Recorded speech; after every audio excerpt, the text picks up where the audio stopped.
Hello नमस्कार friends, मैं doctor Praveen आपका स्वागत करता हूं अपने YouTube channel real word no fake में। आज का जो हमारा टॉपिक है वो है रिमोटॉइड आर्थराइटिस। रिमोटॉइड आर्थराइटिस को आयुर्वेद में इसको आम वात के साथ जोड़ा गया है। आम और वात दो अलग अलग शब्द हैं। आम का मतलब होता ऐसा खाना जो पचा नहीं है, मतलब ऐसा रस या ऐसा वेस्ट प्रोडक्ट जो बॉडी के लिए हितकर नहीं है। इसी तरह से वात अगर बहुत बढ़ता है, आम भी बहुत बढ़ता है। ये दोनों जाके एक जगह जॉइंट्स में इकट्ठा होते हैं और जिसकी वजह से आम वात नाम का रोग होता है। अब rheumatoid arthritis according to modern science ऐसा है कि it is an chronic disease और main chronic disease, but it is due to autoimmune disorder. It is one of the autoimmune disorder. Autoimmune disorder मतलब आपका ही शरीर आपके ही sales को मारने की कोशिश करता है, तब इस तरह का डिसीज होता है। इसके जेनेटिक्स कारण हो सकता है और भी कई कारण हो सकते हैं, लेकिन अभी तक वो एग्जैक्टली पता नहीं चला।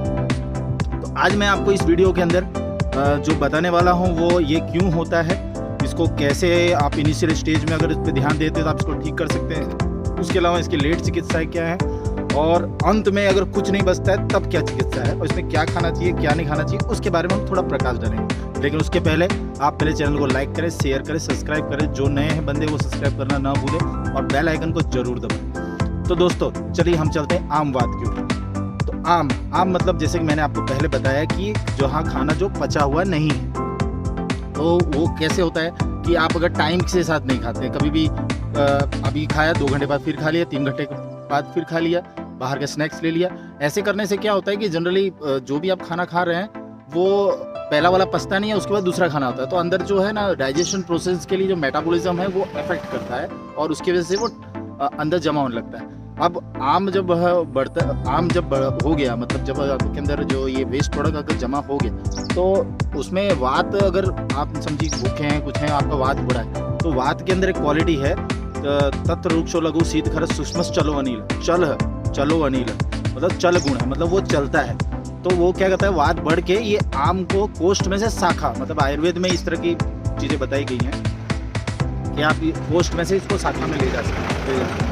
मतलब यहाँ का जो आम रस जो डाइजेशन जो फायर है या डाइजेस्टिव जूस है जो कि वेस्टेड है, उसको उठा के वो शाखा मतलब लिम्स में लेके जाता है और यहाँ के जो जॉइंट्स होती है उसमें, इसलिए आप देखेंगे रिमोटॉइड आर्थराइटिस वाले बच्चों को जॉइंट्स में पेन होता है। अब मॉडर्न साइंस का व्यू लेते हैं। मॉडर्न साइंस में के व्यू में ऐसा है कि जो रिमोटॉइड आर्थराइटिस है ये जनरली छोटे जॉइंट्स को पकड़ता है और अगर इसको ट्रीट ना की जाए, ध्यान न दिया जाए तो धीरे धीरे बड़े जॉइंट्स की तरफ बढ़ता है। इवन खाली जॉइंट्स की बात नहीं करूँगा, ये कई बार दूसरे ऑर्गन्स को भी इन्वॉल्व करता है। तो आपको इस चीज़ का जरूर ध्यान रखना है कि अगर आपको जो रिमोटॉइड आर्थराइटिस हैं तो आप अपना सीबीसी करवाएं, आप अपना सीआरपी करवाएं, आप अपना आरएफ फैक्टर जरूर चेक करवाएं। अगर आपको ये पॉजिटिव निकल रहा है तो आप तुरंत के तुरंत इसकी ट्रीटमेंट स्टार्ट करें। अब इसकी ट्रीटमेंट स्टार्ट करने के लिए सबसे पहले आयुर्वेद में ये कहा गया है निदान परिवर्जन। निदान परिवर्जन का मतलब है कि जिसकी वजह से ये हुआ उसको त्याग दें। तो जैसे कि आप दूध के प्रोडक्ट ज़्यादा खाते हैं, जैसे दही खा रहे हैं या दूध के साथ फल खा रहे हैं या कोई भी टाइम पे खा रहे हैं, देश विरुद्ध, मतलब जैसे आप ठंडी जगह पर जाते हैं जो खाना वहाँ सूट नहीं करता वो खा रहे हैं, गर्म जगह पर जाते हैं वहाँ जो खाना सूट नहीं करता है वो खा रहे हैं। ऐसे कई संस्कार विरुद्ध, बराबर कुकड नहीं हुआ है अगर खाना और वो खा रहे हैं, इस तरह से कई विरुद्ध आहार का सेवन करने से ये रोग होता है। तो इन विरुद्ध आहारों को आपको बचाना है। सेकेंड चीज कि अगर मानिए कि आपको ये रोग हो गया तो इसके प्राइमरी लक्षण क्या क्या है उसके बारे में हम थोड़ी चर्चा करेंगे। प्राइमरी लक्षण में इसमें ऐसा है कि अरुचि होना, मतलब भूख न लगना, इसके अलावा शोथ होना, सूजन आना, जॉइंट्स में जनरली सूजन हल्का उल्का रहता है, स्टार्ट होता है, पेन होता है। अब इसके आयुर्वेद में इसके पेन के लिए एक स्पेसिफिक है कि इसका जो पेन होता है वो स्कॉर्पियन बाइट की तरह होता है। मतलब स्कॉर्पियन अगर बाइट करता है तो वो जो पेन होता है तो आप समझ सकते हैं कितना पेन होता है। और इसके अंग मर्द, मतलब पूरे बॉडी में पेन रहना, वो भी इसके लक्षण है। और मतलब और थकान लगना, थकान बहुत रहती है पूरे, आप मतलब अच्छा खाना भी खाया है सब कुछ किया लेकिन आपको पूरे दिन आपको थकान भी, ये इसके कुछ प्राइमरी लक्षण। अब मैं आपको इसके जो टिपिकल लक्षण है उनके बारे में बताना चाहता हूँ। रिमोटॉइड आर्थराइटिस का जो टिपिकल लक्षण है उसके बारे में आपको बताना चाहता हूँ। तो टिपिकल लक्षण की शुरुआत होती है जॉइंट से, जनरली छोटे जॉइंट जिसके अंदर शोथ, आयुर्वेद में शोथ वर्ड यूज किया। शोथ मतलब सूजन, वार्मथ, रेडनेस। वार्मथ मतलब आप उसको टच करते हैं तो आपको फील होगा कि वहाँ पर गर्म है, मतलब वार्म है।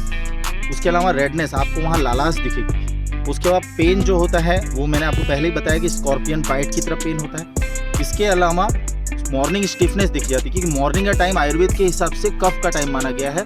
और जॉइंट्स के अंदर भी जो ये फ्लूइड होता है ना, साइनोवियल फ्लूइड, उसको भी कफ का प्रतिरूप ही माना गया है। तो जनरली उस टाइम पे वो बढ़ा हुआ रहता है और काफ़ी टाइम मूवमेंट न करने की वजह से वो वहाँ पर स्टिफनेस बढ़ती है। आप थोड़ा मूवमेंट करेंगे, उसके बाद जनरली आप रिलैक्स फील होंगे। अब इसके ट्रीटमेंट पे हम सीधा पहुँचते हैं। एग्जैक्टली ट्रीटमेंट मैंने आपको पहला पार्ट बताया, निदान परिवर्जन। दूसरा इसमें बालुका स्वेद कहा गया, मतलब उसके अंदर रुक्ष स्वेद कर, स्वेद मतलब फर्मेंटेशन, या तो फिर अपना सेक बोलते हैं ना जो, वो तो सेक, इसको बालुका स्वेद मतलब जो बालू होती है ना, रेती, आप उसको कढ़ाई में गर्म कर लें और उसके बाद उसकी पोटली बनाएं और उसको जॉइंट्स पे रखेंगे तो आपको काफ़ी रिलीफ मिलेगा। अगर आप मान लीजिए कि आपको बालू नहीं मिलती है तो आप ये कर सकते हैं कि आप सेंधा नमक लें, सेंधा नमक लेके उसकी भी पोटली बना के आप सेक देंगे तो भी बहुत अच्छा रिजल्ट करेगा। एक चीज़ बहुत ध्यान रखिएगा, जनरली जॉइंट पेन होता है तो हम सब मेडिकल स्टोर पे या कहीं जाके तेल खरीद लेते हैं, लेकिन रिमोटॉइड आर्थराइटिस एक ऐसी बीमारी है जिसके अंदर अगर आप तेल का यूज़ करते हैं तो ये आपके लिए खतरनाक है, ये आपको परेशान कर देगा। इसीलिए आप तेल का उपयोग ना करें। हाँ, कुछ विषगर्भ तेल और ऐसे कुछ तेलों के बारे में बताया गया कि जिसका इसमें रिजल्ट अच्छा है, लेकिन उसकी मालिश नहीं करनी है, उसको खाली वहाँ पर रखना है। अगर वो करते हैं तो वो थोड़ा बेनिफिशियल होगा, लेकिन सेक करने से आपकी कंडीशन वर्सन होगी, न कि अच्छी होगी। तो दोस्तों ये चीज़ हुई सेक की। इसके अलावा आपको खाने पीने में क्या है, तो इसके लिए आयुर्वेद में सबसे अच्छा षष्टिक साली या पुरानी साली, मतलब पुराना चावल या षष्टिक नाम का जो चावल रहता है वो ले सकते हैं। आप मूंग ले सकते हैं, आप कुलथ ले सकते हैं, आप पटोल ले सकते हैं, आप करेला, कारवेल कहा गया है, इसका अगर खाना करते हैं तो ये अच्छा। क्यों? क्योंकि इनके अंदर जो तिक्त और कटु रस, मतलब तीखा और कड़वा आहार अगर आप लेते हैं तो इसमें बहुत फायदाकारक है। तो आप फास्ट फूड अवॉइड करें, आप जंक फूड अवॉइड करें, आप अनियमित खाना अवॉइड करें, आप बहुत ज़्यादा पेट भर के खाना खा के तुरंत चलने ना जाए, या मतलब बहुत ज़्यादा खा लेते हैं उसके बाद क्या होता है, लोग एक्सरसाइज करने चाहते हैं, ये तो बिल्कुल ना करें। अगर आप ये करते हैं तो आप वापस मुसीबत को बुला रहे हैं। और दर्द ऐसा रहता है कि मैंने बताया ना आपको, स्कॉर्पियन बाइट, जो आपको बहुत ही परेशान करेगा। तो दोस्तों आशा करता हूँ कि आपको थोड़ी बहुत चीज़ें समझ में आई होंगी, लेकिन फिर भी मैं एक चीज़ और बताऊँगा कि अगर आपको तेल का उपयोग करना है तो अगर इंटरनली, तो आप ये कर सकते हैं कि आप कुछ ऐसे तेल अवेलेबल हैं जिसमें एरंड तेल जो है बहुत अच्छा काम करता है। आप एरंड तेल की थोड़ी सी क्वांटिटी अगर हल्के गर्म पानी के साथ में रोज़ सुबह या रात को सोने के पहले लेते हैं तो भी इसमें बहुत अच्छा रिजल्ट मिलेगा। इसके अलावा कुछ मेडिसिन गुग्गुल उग्गुल जो बाहर अवेलेबल हैं वो आप अपने डॉक्टर से पूछ के उसके बाद आप वो ले सकते हैं। तो ये अच्छे से आप ट्रीटमेंट करेगा। लेकिन ये स्टेज बाय स्टेज क्या होता है कि धीरे धीरे ये दूसरे, मैंने जैसे पहले बताया, ये आपको दूसरे ऑर्गन्स में, मतलब कार्डियक रीजन्स को भी पकड़ सकता है। रूमेटॉइड फैक्टर दूसरी जगह भी काम करता है, तो इसका डायग्नोसिस बहुत इंपॉर्टेंट है। तो अच्छी जगह पर जब आपको ये प्रॉब्लम चालू हो तो आप डायग्नोसिस कराएं और देखें कि दूसरा कोई ऑर्गन इन्वॉल्वमेंट ना हो और उसके ट्रीटमेंट चालू करवाएं। ट्रीटमेंट चालू कराने में इसमें आपके लाइफ स्टाइल का बहुत बड़ा महत्व है। तो आपको लाइफ स्टाइल जो है बहुत बेहतरीन रखनी है। इस बेहतरीन रखने से आपको ये होगा कि अच्छा होगा। अब इतना सब मैंने बोलने के बाद मैं लास्ट एक पॉइंट पर जरूर आऊँगा कि ये सारी जो बीमारी है ना, उसके लिए आयुर्वेद में कहा है कि सर्वे रोग अपि मंदाग्नो। मंदाग्नो मतलब आपका डाइजेस्टिव फाइबर अगर बहुत कम है तो सर्वे रोग अपि, मतलब सारे रोग उसी की वजह से होते हैं। तो इस में भी वही चीज़ है कि आपका डाइजेस्टिव फाइबर वीक हो। तो अब डाइजेस्टिव फाइबर ठीक करने के लिए मैंने आपको खाना वाना तो बताया, लेकिन मैंने ये आपको कोई औषधि नहीं बताई कि या ऐसी कोई दवाई नहीं बताई कि जिसकी वजह से आपका ये डाइजेस्टिव फाइबर ठीक हो सके। तो उसके लिए सूंठ या सोंठ जिसे कहते हैं, आप उसका उपयोग करें, आप उसका काढ़ा पिएं।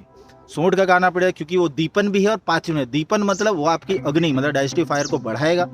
उसके अलावा पाचन मतलब आपके जो अनडाइजेस्टेबल जो आम जमा हो रहा है उसको पचन में मेहनत करेगा। तो सबसे अच्छा इसके अंदर आप गुड़ुची भी ले सकते हैं। गुड़ुची का भी बहुत अच्छा रिजल्ट है, जिसे हम गिलोय कहते हैं हिंदी में, उसका भी बहुत अच्छा रिजल्ट है।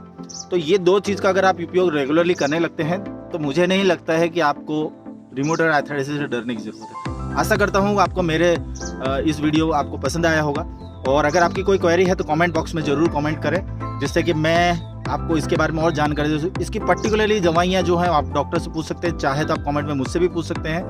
आपको अगर एलोपैथिक रिलेटेड पूछना है तो भी पूछ सकते हैं, आयुर्वेद रिलेटेड पूछना है तो भी पूछ सकते हैं। लेकिन दोस्तों अगर ऐसा हो जाता है कि आप चल ही नहीं पाते, उठ ही नहीं पाते, उस स्टेज तक पहुँच गए हैं, और अगर मान लीजिए लार्जर जॉइंट जैसे कि नी जॉइंट ऐसा कुछ इफेक्ट है, तो नी जॉइंट को बदलना भी पड़ सकता है। लेकिन वो गलत नहीं है, मॉडर्न साइंस में उसका बहुत अच्छा रिजल्ट है। तो कोशिश करें कि ये ज़रूरत ना पड़े तो आप स्टार्टिंग से ट्रीटमेंट करें। लेकिन है ना, नी रिप्लेसमेंट थेरेपी भी इसमें कारगर है और काफ़ी अच्छा अब जो मॉडर्न टेक्नोलॉजी आ रही हैं उसके में काफ़ी बड़ा एडवांसमेंट भी है उसकी वजह से। इन चीज़ों का ध्यान रखते हुए मैं आपसे विदा लेता हूँ। मिलते हैं नेक्स्ट वीडियो में एक नए डिसीज़ के साथ। तो दोस्तों बने रहिए और लाइक शेयर सब्सक्राइब करना ना भूलें।